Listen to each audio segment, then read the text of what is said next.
Welcome to the Wiener Conference Call series, featuring leading experts from Harvard Kennedy School who answer questions from alumni and friends on public policy and current events. Good day, everyone. I'm Ariadne Valsamis from the Kennedy School's Office of Alumni Relations and Resource Development. At Harvard Kennedy School, I am very pleased to welcome you to this Wiener Conference Call. These calls are very generously supported by Dr. Malcolm Wiener and his wife, Carolyn, who champion the Kennedy School in so many vital ways. I really appreciate their support, and all of us benefit from these wonderful calls. Before I introduce today's speaker, I'd like to give you a couple of housekeeping notes. I want to remind everyone on the call that this call is being recorded. It will be posted on the Kennedy School's website and YouTube page. And if you'd like to turn on the feature that provides real-time transcription of the audio, please use the meeting controls toolbar. It's at the bottom of your Zoom screen, and you click on Show Captions to give you that. For the best view of our speaker, at the top right of your Zoom window, you can select Speaker View from the View selections. And with that, I will introduce today's speaker. We are very fortunate to be joined by Dr. Rana Mitter, the S.T. Lee Professor of U.S. Asia Relations at Harvard Kennedy School. He is an expert on the history of China and how it can explain important aspects of contemporary policy and decision-making.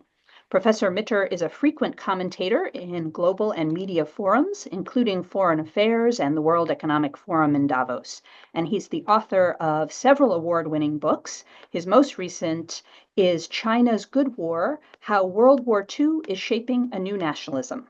A fellow of the British Academy, he previously taught at Oxford, and we're very fortunate that he's here today to share his expertise with the Kennedy School's alumni and friends. Rana, over to you. Ariadne, thank you very much indeed for that kind welcome. You said that it might be best to use the top right-hand corner to get the best view of the speaker. Some, possibly including my wife, might say that the best view is to turn off your video completely and just listen to the audio, but we won't go down that particular route.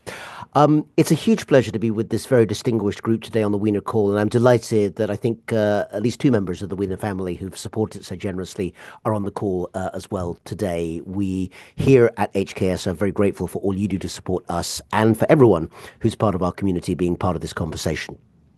What I want to do today is to spend just about 25 minutes or so with a few thoughts about the US-China relationship and where it may go next. I could, as I'm sure you'll be aware, spend 2 hours, indeed 2 days, and still not exhaust all of the extraordinary geopolitical, economic, technological, cultural ways in which this relationship has developed and will develop. But since our time is limited, I'm going to stick to a few of the key issues that I think are, very much there on people's minds on both sides of the Pacific. I would say this is very much about what China thinks as well, in as much as I can try and illuminate that. And then we've got space for plenty of Q&A, and obviously you are more than welcome to bring in any questions on the subject that I haven't dealt with in the comments that I make initially. But let's try and start that by just getting the presentation up. Let me just see. Yeah, that looks like it's in the right place. Yes. Ah, interesting. Now, there we go. Yeah. Right. I'm assuming, Ariadne and Anri, that everything's working okay on the screen sharing. If not, you'll interrupt and let me know. But for now, it looks as if we're in the right place. So that's great. Good. Great. Fantastic. Okay. So let me start before we go to the future with the very recent past. And I think it's worth noting these two pictures just because in some senses they provide a contrast, you might say, with two faces of the US-China relationship that were notable under the previous administration, the Joe Biden administration, which has just come to an end. And many may remember, but perhaps not have it in the front of your minds, that in the far, far off days of nearly 4 years ago, March 2021, there was a meeting in Anchorage, Alaska, which did not go well. And you see the picture at the top with US and Chinese flags, key decision makers from both sides. And in fact, amongst them were the new Secretary of State at the time, Tony Blinken, and the then quite long-standing Foreign Minister of China, Wang Yi. And if you look at the symbolism of that table, and actually of the people sitting at the tables, it tells you quite a lot about that moment. First of all, everyone's sitting on two sides, Chinese on one side, Americans on the other, not really interacting. It's still the last. Actually, I say the last, it was quite a sort of central part of the COVID era. The United States, of course, actually didn't end COVID restrictions until later that year, 2021, and China went on all the way into 2022, as people will remember. So it's still very much during the pandemic period, which is why the separation is as it is. But it wasn't just the virus that were keeping people apart. Essentially, both sides were supposed to have a dialogue, a 对话, but it was not really a dialogue. It was two monologues, the Chinese putting forward their complaints about the United States putting forward their complaints about China. Fast forward to the picture below. Well, actually not quite the same actors. Tony Blinken is still there, of course, you see on the left-hand side. On the right, we see Qin Gang, formerly ambassador to the United States from China, then briefly foreign minister. Those of you who follow the intricacies of Chinese politics will know that various things happened both before and behind the scenes that led to the swift departure of Qin Gang as foreign minister, being replaced, as it were, by his predecessor, Wang Yi, once again, who remains the minister. But at that sort of brief moment, Qin Gang was the counterpart for Secretary Blinken. And they're shaking hands, they're there in public, COVID restrictions are over, they can at least see each other publicly. And this appeared to provide a sort of warming of the relationship between the two sides. And to some extent, that was true. After a really very rocky 2022 and 23, including the so-called balloon incident, the spy balloon incident, you might remember, and other, downs as well as ups, the decision that was made in late 2022 to kind of do a reset, and in some important areas such as military to military conversations, that the US and China should once again be talking to each other, these did set the tone for what at least provided, as some people put it, a floor, if not a ceiling, to the relationship, a level below which it should not go. And that had remained very much the case through much of the year and a half so 2 years really, I suppose, year and a half, June 2023 to January 2025, that remained of the Biden administration. Last year, of course, saw a whole variety of speculation around the world, but certainly in China, about what would happen to the relationship depending on the election outcome. There was a general feeling that, if Kamala Harris won the election, there'd be a sort of continuity, more of the same. Some of the restrictions on Chinese access to US technology would become stronger, that there would probably be kind of slow but sure attempts to decouple the economies. With the re-election for a second term of President Trump, much more uncertainty, but also, and it's worth noting this, amongst many Chinese policy circles, a real sense of anticipation, of opportunity. The idea that an unpredictable US president might also provide new opportunities for conversations and dialogues that have not happened for a long time. And I will say, flagging up, I think that's where a lot of people in Beijing still are at this moment in February 2025. But various things sit behind those changes. And let's spend a couple of minutes with some slides just to remind ourselves of those, because these current realities will remain relevant for quite some time to come. So, trade. We're aware that the one policy that really has been implemented by the Trump administration in its first few weeks in office is a 10% tariff on Chinese-made goods entering the United States. And this particular graph is a sort of quick snapshot of why, at least in the eyes of those who are keen to impose tariffs, it is necessary to act in a situation of trade imbalance. Now, I think it's fair to say that most trade economists, not all, but most, argue that the notion of trade being balanced in one direction or another is more complex than the idea that if you're selling more to someone else, you're winning, and if you're buying more from someone else, you're failing. But nonetheless, this is the policy background to a very real policy that has been imposed. That said, and it has certainly been noticed in China, the 10% tariff imposed up to this point is not the 60% tariff that was discussed by the candidate during the election. And what that means, well, if you know the answer to that question, I would love to know, but so would a lot of people in Beijing, because nobody is quite sure but they wonder whether it's more of a kind of starting point for a negotiating position than the intention that it will remain as a continuing tariff. It's worth noting that, of course, the 10% tariff is on top of existing tariffs, which actually in some cases were imposed by the first Trump administration and then kept on by the Biden administration. So it's worth noting that a lot of this is about US policy more broadly in the recent past, not necessarily about something very new that happened on January 21st. Anyway, that is the background to some of the language that underpins first American and then Chinese diplomacy around how to navigate this new world. So, first of all, at the top there, a statement from the now departed former Secretary of State, Tony Blinken, and he made the statement, the scale and scope of the challenge posed by the People's Republic of China will test American diplomacy like nothing we've seen before. To be honest, I shouldn't think there's any politician in America, regardless of what party they're from, or indeed from much of the rest of the world, who would disagree with that statement. It's a broad one, but it gets to the heart of what most politicians think is the case. I would actually venture to say that most Chinese politicians would probably agree with it too if it came out of their mouths too. It's almost a statement of fact, really. The second one comes from, and I'm being as precise as I can, the man who was then Secretary of State designate, Marco Rubio, because actually he wasn't, I think, confirmed at that point. It was earlier January 2025, but he was speaking to the Senate Foreign Relations Committee about what might be the case when he took over at Foggy Bottom. And he's made a more pointed statement in a sense there, and you see it there, but I'll just read it, of course. If we don't change course, we are going to live in the world where much of what matters to us on a daily basis, from our security to our health, will be dependent on whether the Chinese allow us to have it or not.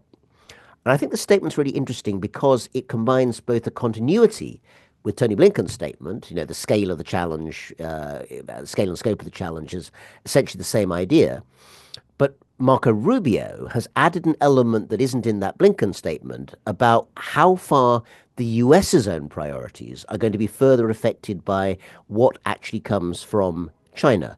And without kind of going too far down the kind of temptation of, yesterday morning or the day before yesterday morning's headlines, it's worth noting that whatever the logic and whatever the practicability, and that's a different set of questions, of the mineral deal that may or may not have been signed with Ukraine in the recent past, thinking about rare earths, thinking about mineral deposits, and thinking about long-term extraction of raw materials that will then fuel the necessary supply chains for the highest levels of technological manufacturing.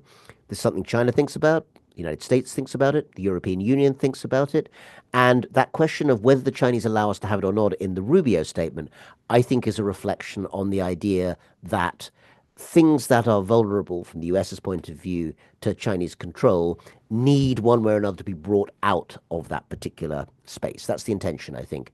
Anyway, not that I hasten to add I'm privy to any Secretary of State, past or present's personal thoughts. Let me turn to the Chinese side. And again, these are just a couple of examples. You may not know of them, but I'll just say something about them briefly. These are not politicians. One of the reasons is that, sorry to say it, but even compared to the official statements of American politicians or European politicians, the official statements of Chinese politicians are incredibly well laundered by the propaganda ministry and the Xinhua news agency, and are usually very, very boring. So, you have to analyze them at some length. We do a bit of that in my class at HKS, but we have limited time here. So instead, I thought I would, break the mold and give you two paragraphs that are actually by interesting people, both of whom are think tank based, academics based in universities, but with a think tank mentality in China, and smart and creative thinkers about international relations, both of whom know the US very, very well. Wu Xinbo, the guy at the top here, just see Wu Xinbo, is older generation. I think I'm trying to remember. I think at Fudan University in Shanghai, but very much a kind of senior, respected figure. Dong Wang, the one underneath, also well respected, but younger, from Peking University, and with, if I remember correctly, a PhD from UCLA. So knows America from the inside very well. And Wu Xinbo starts there by saying, I won't read out the entire quote, perhaps you can read it there on the slide, but it's about Taiwan. And it's about the Taiwan Relations Act passed by Congress in 1979 in the context of the Carter administration's recognition on 1st January that year of the People's Republic of China. Sometimes forgotten, not by this group, I'm sure, but worth remembering. Nixon went to China, but it was Carter who recognized China. It wasn't an instant thing. It took about 7 years before U.S.-China relations were formally established. And so Wu Xinbo is analyzing. So the top one is a translation from the Chinese. The bottom one actually was originally written in English. So the top one is a translation of an article or a paragraph that's written for a Chinese audience.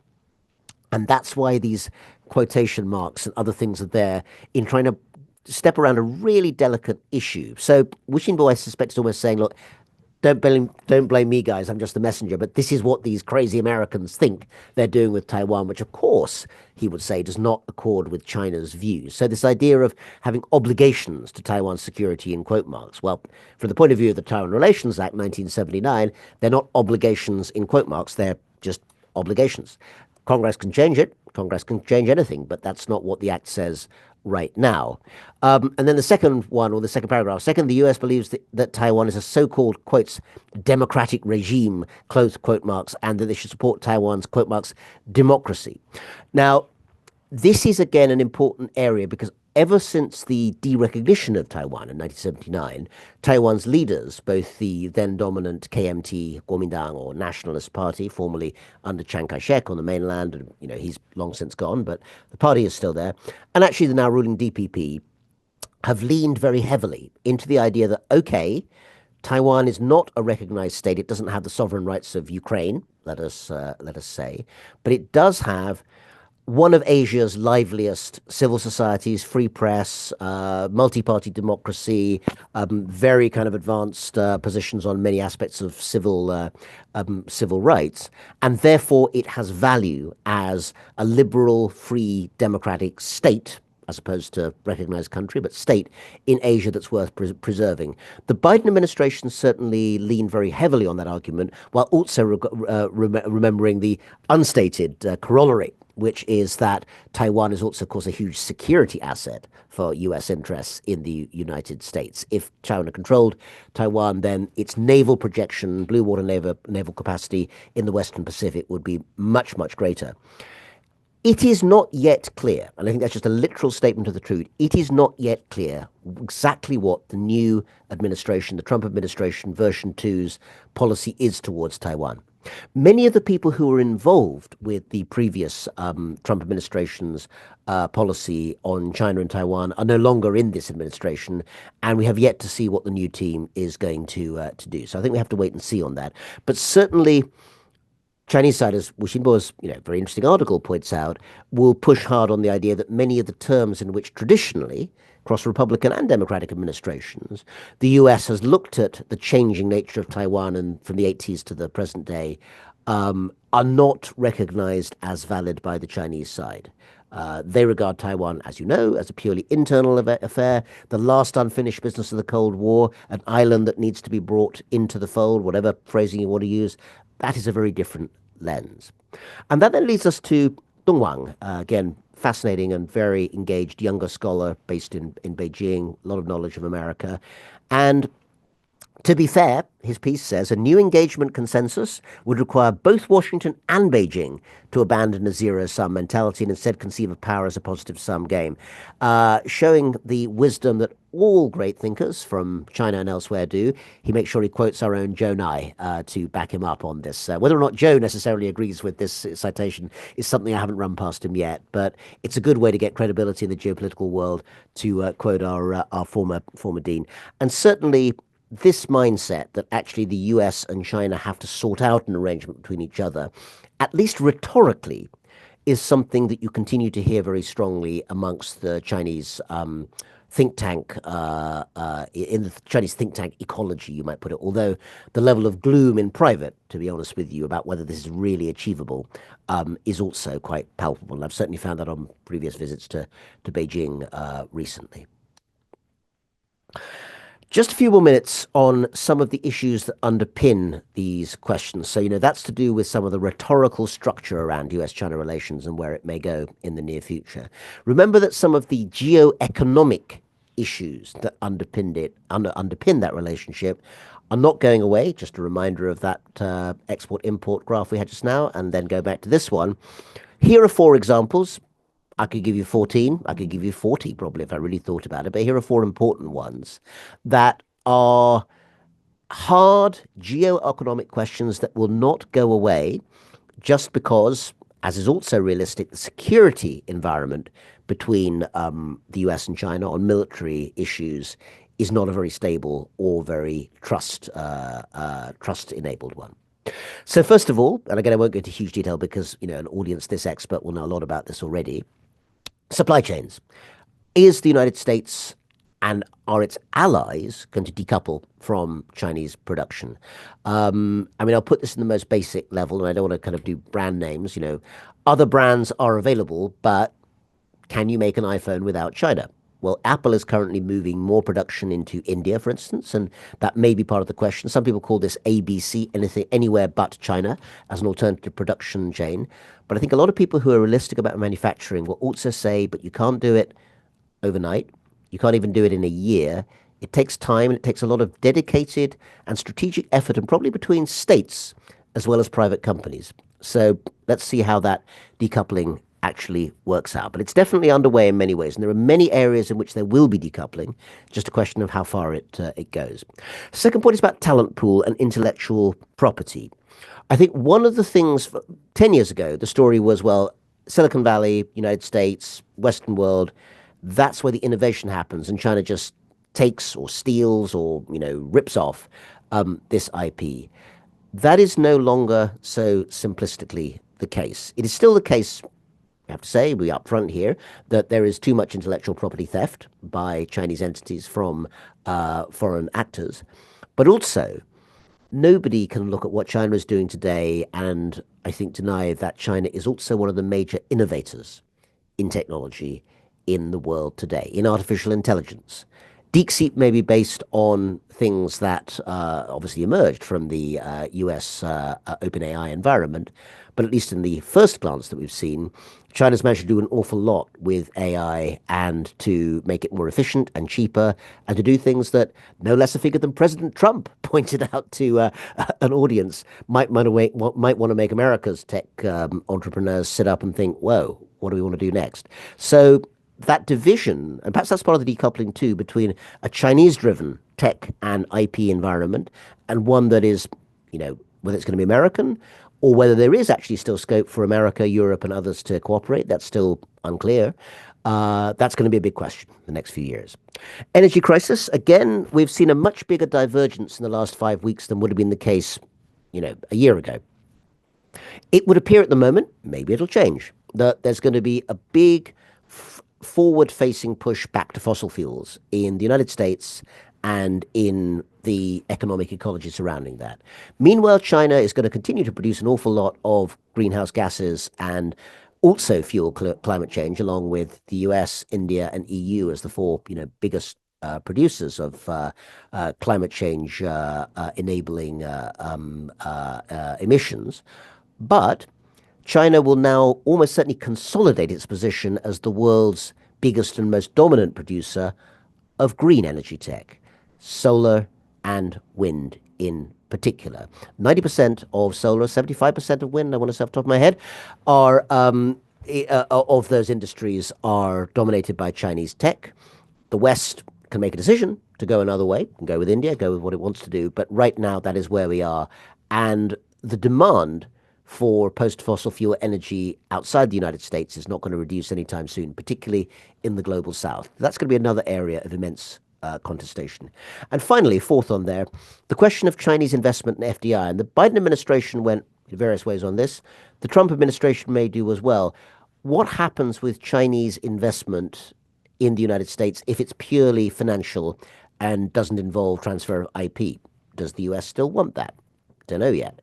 Second, what happens, and this is even more tricky, and I have no idea what the outcome of this is, with areas where IP is involved, and TikTok is the obvious case of that. I do not yet have a clear picture, maybe someone on the call does, about where that's going to go, but it's a case study of a very interesting shift of priorities. And I think that, it may yet be a kind of sounding board or a kind of bellwether for what happens next. So we do, of course, now have an environment in which two presidents, President Trump, President Xi, are now shaking hands. Well, that was from a previous administration, but they will be almost certainly, I suspect, meeting within the next year or so. On the U.S. side, there's been stated to be willingness. I suspect that China will also want to show that they're kind of engaging with a new environment. And of course, it's worth noting that Foreign Minister Wang Yi said last week, shortly after the Munich Security Conference, that China supports, really interesting phrase, the new consensus between the US and Russia, and then added as long as international protocols are observed, which may have been a sop to Ukraine, in fact. But the idea that China would acknowledge there's something called a US-Russia consensus and then back it up, that's new. And as part of that, some people have seen the Wall Street Journal and elsewhere that there's been discussion of what some people have called the reverse Nixon, the idea that, just as in the bottom half of the picture you see there, Richard Nixon visited China, met Chairman Mao, very old and ill by that stage, but they did meet. And this enabled the US and China to work together against what was then the Soviet Union. And that maybe, as you see on the top right hand, the undoubted close relationship, at least in personal terms, that Donald Trump has put forward with Vladimir Putin might lead to an opportunity for Russia and the US to push back against China, reversing the old dynamic. I will say that I'm not yet convinced that this is quite workable. And, without going into huge amounts of detail, we can talk about more of this on the discussion. I would say that the major difference is that back in 1969, 1972, whatever, China and the Soviet Union were at daggers drawn. They nearly went to war with each other in 1969. That is not the situation between China and Russia today. I think the relationship between the two countries in many areas is not as close as it's sometimes made out to be, particularly at levels below the top leaders, actually, more at the organizational level. But that's a very long way from the two countries essentially being willing to split off and one of them joining up with the United States. I personally think that's a tough call, but there are lots of very smart people in Washington who, unlike me, have access to power and can make things happen. So maybe they're onto something. We will find out. And it's certainly worth a really lively and rigorous discussion, I think. So in terms of what's likely to happen next, let me finish off with a couple of quick thoughts about some of the big policy issues that are already with us and likely to make waves in the near future. First of all, I think this question of tariffs. So I reproduced there just, literally a paragraph taken from a White House statement from the beginning of this month, 1st of February, just 4 weeks ago, even less actually, talking about why 10% tariffs have been imposed. In response to China's intellectual property theft, forced technology transfer, unreasonable behavior, President Trump acted with conviction. So there you are.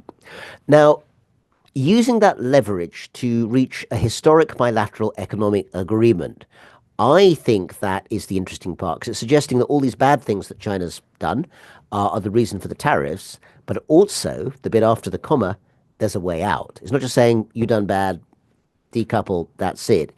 It's basically, seems to me, to be saying this is, if you change the words historic bilateral economic agreement to deal, you can see, I think, what is being quite strongly hinted in that place there. So watch that particular space. How that works, and bearing in mind that US industry still has a lot of interest in China. I've mentioned Apple, a lot of auto manufacturers. People talk about Tesla, but Ford and other big players are in there too. Fast-moving consumer goods. There are lots of areas in which the United States still has significant economic interests in China and its market, even if they're not really flagged up in the way that they were during the much more warm days, the 1990s and 2000s. And then let me just say, in terms of Taiwan, another big issue a lot of people think about. How might China seek to pressure Taiwan, and what might happen in the near future? Well, just to put it out there, and again, very happy to discuss or even argue about this on the call, I think a physical military invasion is of a very low likelihood. It's really hard to organize, and I don't think the military tactic is the first choice of China, even though it's not by any means eliminated from the list. It's too unpredictable, and the risk of a potential US intervention, I think, is too high. Even with the change of administration, I think the Chinese would think that was risky. A naval blockade, which is quite often wargamed by actors, is a relatively low likelihood too, but not as low as a full-scale invasion. Nonetheless, it would have economic and probably geopolitical consequences as well. So I think looking at economic pressure on Taiwan, 80% of whose businesses are linked to the mainland one way or another, and what's already happening, which is the infiltration of Taiwan's social media by mainland bots and actors who essentially are seeking to spread disinformation, already happening. I mean, again, it's well monitored by the Taiwanese themselves, and certainly a more effective and much cheaper way of trying to get influence. And I would look around the 2028 election, the presidential election, the next time round, where the DPP will be even more vulnerable. Getting 4 terms in a row is tough, even with the mainland issue. Taiwan's economy is not doing well, and there's plenty of disinformation. I think that's a cheaper and easier way for China to put pressure on Taiwan than launching an amphibious attack.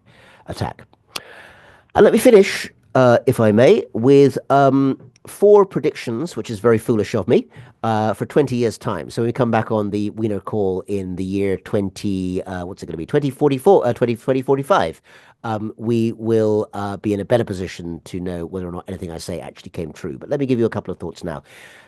These are drawn actually in some ways from a longer article that I've got coming out in the next edition of Foreign Affairs, which I'm sure many of you read. And it's, as I say, this slightly wild attempt to work out what China might be like in 20 years' time if the global environment keeps changing as it's doing now.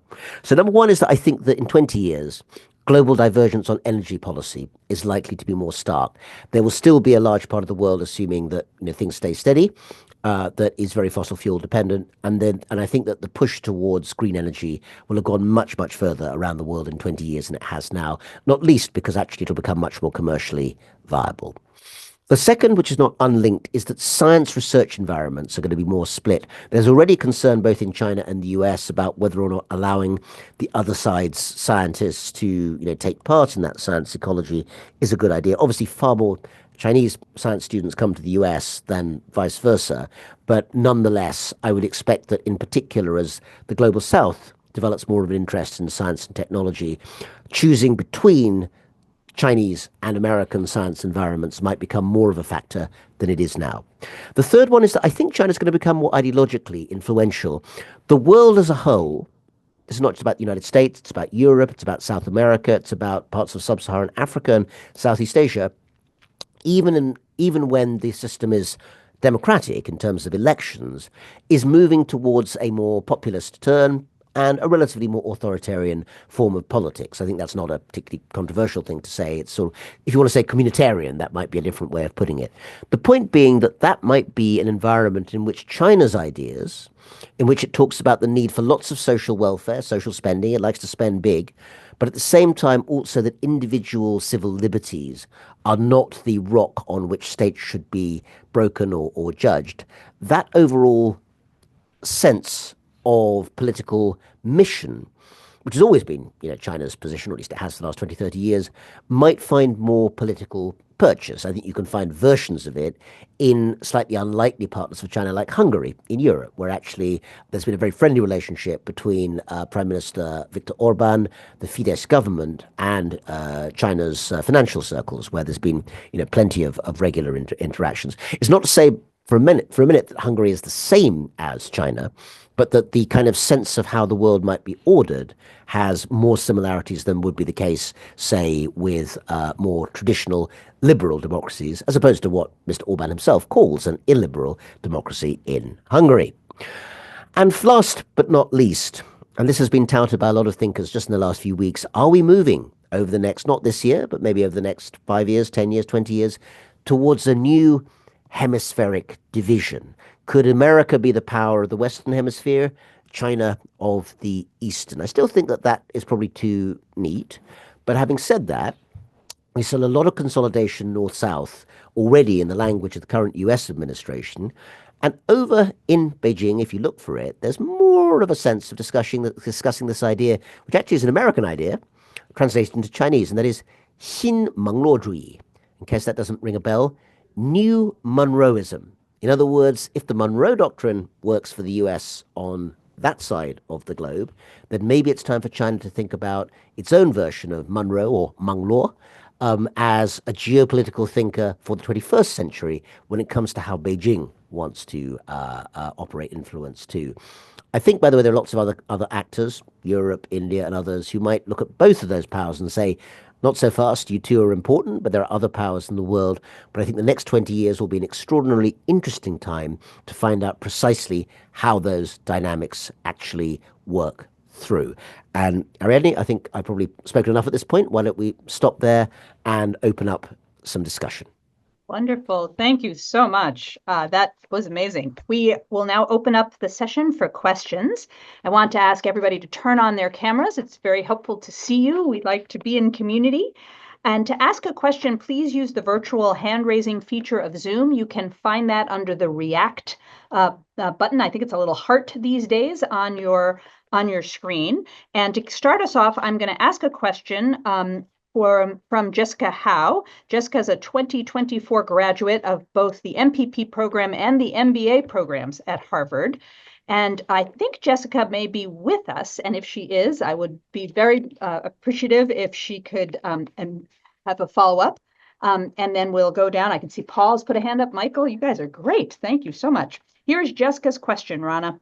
With the abolition of the U.S. Agency for International Development and the apparent retreat of the U.S. from the global stage, what kind of position will China be seeking in the international order, and how will this affect global norms and values? Jessica, thanks for your question, and thanks also for your wonderful participation last year in my China class at HKS. I think it's the same, Jessica. I'm fairly sure that it is. And great to have you back on the call, and would love to know what you're up to these days. So we actually discussed this question literally this morning in my class, because I hasten to add, we do update according to what's happening in the world when we discuss what's happening with China's policy too. I think I would slightly rework the question you put forward. I'm not sure actually that the United States is retreating from the world. Certainly there are a whole bunch of people in Riyadh and in Kiev and other places who are very aware that the US is being very active in the world in many ways. But I think the way in which it's doing it is already visibly and unarguably changing. So the way I would, and with the USAID question, that's what we were talking about this morning, compared to the Chinese efforts. Let me put the following to you, and again, feel free others to kind of kick in and push back if you'd like to. Supposing the division is up to now, supposing the contrast up to now has not been like with like, and it becomes more like with like. What do I mean by that? USAID, I mean, again, it operated in various different ways, but a great deal of what it did was to take grants and put them into a whole variety of projects. So disease prevention in parts of sub-Saharan Africa, or various types of community building. For the most part, China's development funding, including, of course, the famous Belt and Road Initiative, has not been grants. China produces a very small number of actual, gifts to, basically money with no strings attached, in terms of its overseas policies. It mostly provides financing for infrastructure. And that, as is famously the case, is usually done on a fairly commercial basis, 15-year maturity on many of those loans. And if they don't come out well at the end, then you can be in real trouble. Zambia is a good example of that more recently. I think we're moving into an environment in which it's more likely that US and US-linked actors are going to be much more commercial in terms of the way in which they're putting forward their proposition to other actors in the world. But the difference, I think, will be this. China has done a very good job of branding itself as a place that basically supports infrastructure work that others won't touch. And sort of blurred over the idea that actually, the impression is given that these are sort of gifts from China to the outside world, but most of them, as I say, are actually loans. That's partly about rhetoric and good branding, and credit to China for having actually managed to sell the idea of BRI. I mean, everyone in this sort of world knows what BRI is. Very few people know the US and European equivalents, even though they do exist. The branding hasn't been nearly as good, and that's somewhat embarrassing for a Western world which used to be, in the Cold War, the winner of that kind of argument of rhetoric. But the flip side of that, I think, is going to be that if the US doesn't actually choose to project itself as a donor in the world anymore, and USAID would be the best example of that changing, then the argument is going to quickly move to, who do you want to borrow from? And in both of those cases, it's going to be up to both the U.S. as a wider entity, it's not just the government, but also the kind of lending community and private sector, and China to rebrand themselves and see who wins that particular war. But I think it'll be a harder war to win, but maybe a more evenly matched one if both sides are actually lending, not giving. That's great. Jessica, I'm going to assume you're good, and we'll go on to Michael. Hello, Michael. Michael, if you're able to unmute yourself. Otherwise, we'll go to Andrew and we'll circle back to Michael. How about that? Sounds good. I'm Michael, but that's because my husband's hello, Michael. My husband's name is on here. Sorry, I couldn't change it. So I did want to ask because we've seen some articles in the news about some of the challenges that the Chinese regime is facing, including sort of economic stagnation, young people lying flat, demographic challenges, etc. So your presentation seems to assume a stable Chinese regime for the next 20 years. Do you see any prospects for domestic difficulties to change China's foreign stance in the next 2 decades? No, very good question. And I would say, I mean, again, sort of flagging forward, I don't myself see a Chinese internal economic situation that spells collapse. I do not think that that is very likely. I do see a domestic economic situation that means that China's growth is going to be seriously impeded for quite some time to come. And I think it's a combination of factors, I mean, as you've indicated in your question, that are purely economic and are sociological. So I think in economic terms, I think the biggest break on more unrestrained economic growth is that the economy of China is structured in such a way that it's trying to do two things which are not compatible with each other. It's equivalent of kind of putting your feet on the gas and the brake at the same time. In other words, China is currently arguing that it wants to keep its global trade surplus as wide as it is at the moment. And obviously the Trump administration wants to change that with regard to the US. But of course, China has a lot of global customers elsewhere, so it can always increase its global trade surplus elsewhere. So that's number one.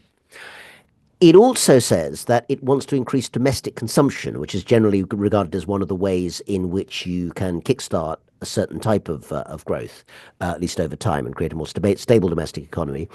But the third thing is it also wants to make sure that it doesn't open its capital accounts and that it basically retains very kind of close control of the currency, which is basically a political choice. Basically in the 70s and 80s, lots of countries, the United Kingdom was one of them, decided to kind of go all out to let the currency float with the markets. And actually, Nixon did something similar in 1972 when he broke the old gold, the dollar following the price of gold. And China isn't, it's not following gold, but the party is not going to allow the international markets to control the value of the renminbi freely. The problem is that those things aren't compatible with each other. And the one that always gets squeezed is Chinese domestic consumption. Linked to that, there are other longer-term secular issues, as they say, such as the fact the Chinese housing market has been in the short term very badly damaged by taking on huge amounts of debt that they can't pay back. I mean, it's internally designated debt. The state will basically sort it out in various ways, is my bet. But the problem is that you can't start from that point again because China has built huge amounts of infrastructure and housing in the last 15 years. There isn't the market there for yet more apartments for young families, particularly with the demographic shift, meaning that fewer Chinese are having kids. So that's a difficult problem to overcome. And then finally, you mentioned lying flat and so forth. I mean, it's well known that there are a whole variety of areas where China's urban youth in particular are becoming increasingly disillusioned. Many of them are not just unemployed, some are, but also underemployed. There are people with math degrees or physics degrees who are delivering noodles on motorbikes because that's the only job they can get. Even for those who have good professional jobs, academics, media people, living in the top tier cities, Beijing and Shanghai has become very expensive, just as it has in Boston or in London or other major cities around the world. And this is creating a strong sense of disillusionment amongst many, many younger Chinese, which you can see on social media. But that's a very long way from arguing, I think, that this is a situation where the government itself is likely to change in a big sort of way. I think that what is more likely to happen, I don't think this is necessarily good for China, but it's a slow burn problem rather than a kind of sudden crisis problem, is that the disparities between urban and rural China may well become greater because the human capital is better educated in the cities. There will be attempts to use many of the capacities of new technology, artificial intelligence, and the kind of huge size of China's internal market, which is linked, of course, by probably the world's biggest and most sophisticated system of e-commerce, to create new forms of employment. And I think that this means that in tech hubs, and there are lots of them, most of eastern China around Hangzhou, where Alibaba is originated, southern China, where Shenzhen on the south coast links to Hong Kong with its immense pools of VC capital, and that's still very much a thing. Northwest Beijing, in terms of innovation in Haidian around the major universities, Tsinghua and Beida, the Harvard and MIT of China, or maybe we should say Harvard and MIT are the Tsinghua and Beida of America. These places all exist, just as Silicon Valley exists, and Route 128 exists, and the Sun Belt where people are moving to Texas exists, but also Wisconsin and Michigan and Indiana still have lots of economic problems, and that is one of the things that's being worked through in the U.S. today. I don't see quite how Qinghai province or Gansu province or places in the interior of China benefit from this kind of tech boom. And one of the answers might be to do one thing that China hasn't done yet, and of course is very much the case in most other countries, including the US, which is allow more free movement of workers and people within the country itself. The internal hukou residence permit system still quite heavily restricts movement, although it's been loosened in various ways. I suspect one of the answers may come in just saying, guys, go where you want, create employment, create jobs, see what you can do. That may or may not be the solution, but I suspect that over time we'll see more changes in that direction to try and deal with exactly the problem that you've identified in your question. Thank you. Thank you. I'll be calling on Andrew. You should be able to unmute yourself in just a moment. I want to just remind people to use the Zoom hand-raising feature. It's down under React. I think that's a little heart at the bottom of your screen. We really appreciate it. And Andrew, you should be good to go. Please remind us of your Kennedy School affiliation. I'm a senior fellow at Mossavar, doing a book on the Chinese property market. That it's on the question of the domestic impact on China's international relations. They're now transitioning from the debt-fueled property construction business model to essentially some new model, which we've yet to see. And even by the NBS standards, I think their total accounting of GDP for technology is about 9.9%, which is about 1/3 of property. So, and China's running provincial fiscal deficits from 4 to going up to 6 or 7%. How do you think that this transition, which looks like it's really going to be inadequate economically, is going to impact China's ability to project its power globally, both militarily and also through political means?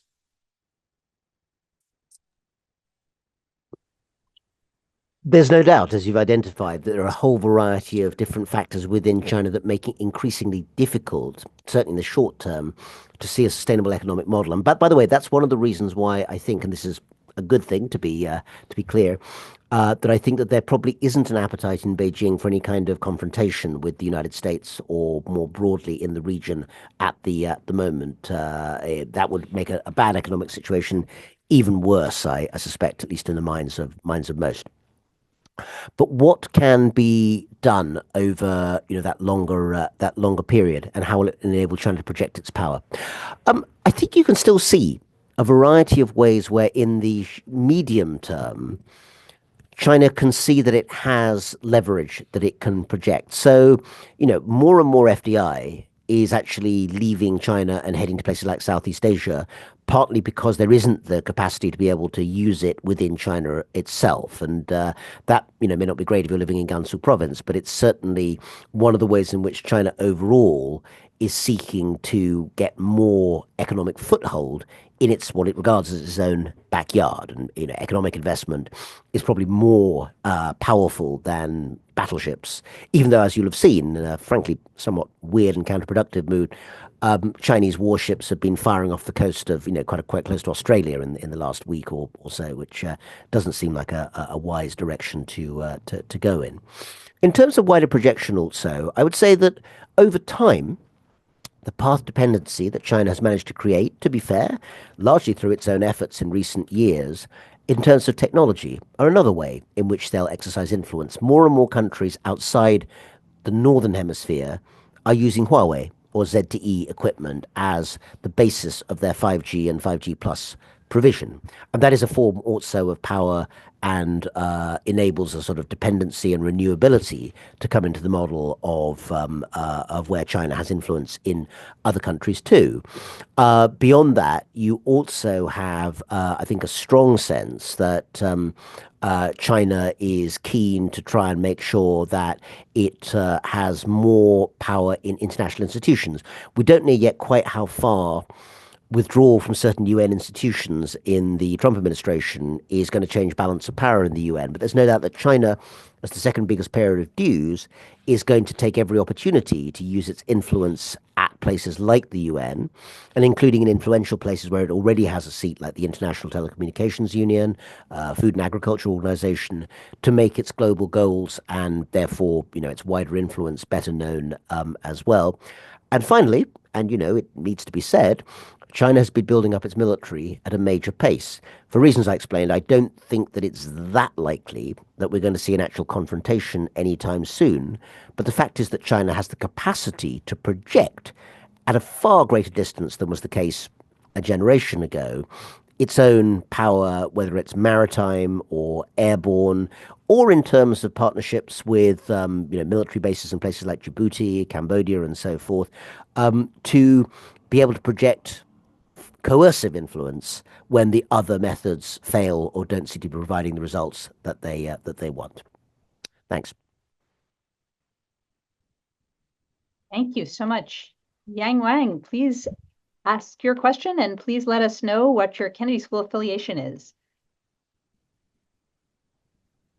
Hello, thank you, Professor Rana Mitter. I'm from Kennedy School's MPP09, and I live in Amsterdam right now. I'm an entrepreneur here in Amsterdam. Great. So my question is about So the recent visit by J.D. Vance in Europe and his speech on the Munich conference has shocked the Europeans and many on the media. People are talking about the split of NATO and the possibility of the European Union to recalibrate its China policy. So what do you see the relationship between Europe and China? It seems to me that it could be an opportunity for this relationship to warm up. The European question, a really important one. Thank you, Yang Wang, for that thought. There are some areas where it's already happening, and I would look at those areas in more detail to see what the direction of travel might be. So think about the automobile sector. One of the things that has been true for decades until suddenly it is no longer true is that Germany sits at the forefront of global auto manufacturing, let alone European, and that it's had a huge market in China as part of its wider global network. But since the move to EVs has taken off, China has become much more dominant in that sector, and German manufacturers are struggling. If German manufacturers struggle, that means really that European ones do. There are, of course, big French manufacturers, Renault, Citroën, etc., Fiat in Italy, but really it's the German industry which is seen as the bellwether. And what's been happening is that there's more and more cooperation between the German manufacturers and other Europeans as well, to be fair, with Chinese technology. So Geely, to give one example of one company, is working quite closely with some of the German auto manufacturers. What does this mean in a world where A, the United States wants to bring more manufacturing back into the borders of the US, and B, where certainly under the Biden administration, let alone what happens with the current administration, keeping Chinese automobile technology out of the supply chain was a top priority. One of the very last orders actually put in by the Biden White House was to sort of ban certain types of, I think, Chinese self-driving software, I remember correctly, coming into the American market. It didn't actually exist at that point. It's just that it was a prohibitive thing to prevent that happening. I'm not at the moment convinced that's what the EU is likely to do at all. So that might lead to a significant divergence in terms of where the EU and China can cooperate in an economically vital sector from the European point of view. In terms of the wider question and the question of Vice President Vance and his comments, I think you're right. I mean, I'm obviously sitting here in the US, so I don't have a bird's eye view of Europe at the moment. But I would say that certainly the vibe has become one in which Europe has begun to think of itself as having, really at very short notice, to start reworking its spending priorities and its industrial strategy to stand more on, on its own. And if that happens, I think that there's going to be an urgency about looking at sources of economic cooperation that sit separate from the ones that they've traditionally had in the relationship with the United States. I think there's likely to be a further division. Some will be in areas like automobiles, where I said I think there's an obvious entry point that's already happening for China. Others, such as areas like the building of defense and armaments, are by definition not going to have Chinese involvement. Dassault or other major European arms manufacturers couldn't be in a position where they're essentially dependent on Chinese technology. The question of how far and how fast they can work with the United States will be important there. So that's the sort of division that I think I'd see that speech by the vice president accelerated, but was already underway when he made that speech at Munich. Thank you. Paul, I want to invite you to ask a question. Or is that a Zoom hand raise? No, yes, it is. There's a couple Paul, of hands. Yeah. And mid-career from 2009. Hi, Paul. You mentioned a possible 20-year outcome being, the United States' dominant leadership in the West and China dominant leadership in the East. I'm wondering about those two other very, very large countries in the eastern part of the world, Russia and India, and whether you see how you see it working out for them in terms of their dominance and whether this thing can be split even further than two major leaders. So it's a very, very interesting thought, Paul, and I will say the following, but again, call me back in 20 years and we'll see if this has come off or not. The thing that unites the United States and China at the moment in terms of narrative, you might say, is that both have global stories to tell about themselves and about each other. Each one is the other's greatest threat, they think, to global supremacy, even though supremacy is not always very well defined in those cases. They're also the only countries, I think, still that tell apocalyptic stories about themselves and each other. So, either China's going to take over the world or China's going to collapse tomorrow morning. But, my own answer, which is I think China will chug along and it will be fine, but not necessarily actually that spectacular in some ways, is less exciting and therefore, less touted. India and Russia, I think, differ from that model in different ways. Russia has a certainly widely regional and to some extent global ambition. Russia wants to be big in the Middle East. Russia wants to have more say-so in Europe and thinks that it has an opportunity now to do that in the Ukraine context and beyond. Don't forget also, the maritime sphere, undersea cables, all those sorts of things are very much in Russia's bailiwick. But once you start getting more broadly into sub-Saharan Africa, into Asia, and I think Latin America, the Russian presence is less immediately obvious. I was going to say Africa, and actually there is more and more kind of Russian presence in various ways in sub-Saharan Africa too. So you could say that's part of it. However, Russia is not financially or demographically in a position where it can exercise those aims, I think, very successfully. Its population is about 110 million, which is small. It's demographically getting older faster. And although, I don't claim to have my finger on the pulse of the Russian people, I would have thought that they feel that there's sort of been enough of Russia's, public image been expended essentially on violent expansion in recent years. I'm not sure really how popular it is. It's not that I don't think there's likely to be a great uprising in Russia. I think that's not very likely. But the kind of global mission that there isn't one that I think has huge amounts of purchase locally. And I think that's likely to continue for some time because the demographic shift and the lack of building of a secure middle class lifestyle will remain an issue for quite some time. India, I think, is a different position. It can slowly begin, as it is doing, I think, now to kind of raise itself to a more prosperous position domestically. I still have doubts about how extensive India's aims are in terms of international influence. India's made some half-hearted attempts to to match China in terms of assistance in sub-Saharan Africa, but never really gone very far with it. I mean, India's much poorer than China, of course. The per capita income is less than half what it is in China. And beyond that, the sense that India needs to sort out its region, it's always been wary of Pakistan, continues to be so, worried about what might happen in Sri Lanka, keeping an eye on the broader region. But the idea that I think that India's interests, say, in really becoming a big player in Southeast Asia or in sub-Saharan Africa is quite limited. Indian Ocean, I think, is different. And I think that is one area of greater expansion. And we see both Indian and Chinese naval capability growing as well. And kind of Maldives and Mauritius and other places where there's kind of back and forth are examples of that. But overall, I would say that Russia has ambition, but not the means. India is beginning to get the means, doesn't have them yet, but might have soon, but I'm not sure it has the ambition. And maybe the US and China, even in 20 years, will be the only countries that have both. But I think the kicker on that is that American ambition is still there, but it is changing before our eyes. And I think the big question, maybe one of the ones to leave everyone with, is when you ask what are China's ambitions and what are now the US's ambitions, ask as a supplementary question, ambitions to do what? And if you can answer that question, you can probably come up with quite a good answer to where things will be in 20 years.